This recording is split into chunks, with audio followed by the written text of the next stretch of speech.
Vendredi 11 mars 2011, à 14h46, un séisme de magnitude 9 se produit près de la côte est du Japon.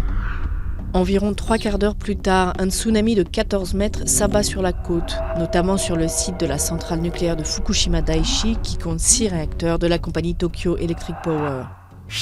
La centrale, conçue pour résister à un tsunami de 5,7 mètres, est ravagée.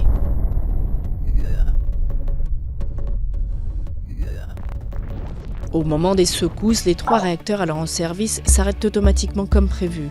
Mais après le passage du tsunami, l'alimentation électrique de la centrale est coupée et les groupes électrogènes sont noyés. Le niveau d'eau de refroidissement baisse rapidement. Le combustible des réacteurs chauffe et se met à fondre, d'abord dans l'unité 1, puis dans les 2 et 3 les jours qui suivent. Le combustible fondu tombe au fond des cuves. Le 12, le gaz dihydrogène produit par le combustible provoque une explosion qui détruit le bâtiment du réacteur 1.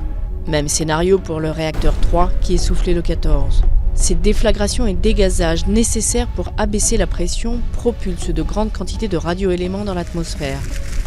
Du côté du réacteur 4, c'est la piscine d'entreposage touchée par un incendie qui inquiète. Le 15 mars, le bâtiment de cette unité 4 est aussi détruit par une explosion. Malgré l'intervention de l'armée, il faudra des semaines à TEPCO pour contenir la catastrophe et des mois pour refroidir correctement les cœurs en déversant massivement de l'eau. En résultera des quantités phénoménales de liquide souillé dont une partie s'écoule dans l'océan Pacifique. L'accident a été classé au niveau 7, le plus haut sur l'échelle internationale des événements nucléaires comme celui de Tchernobyl.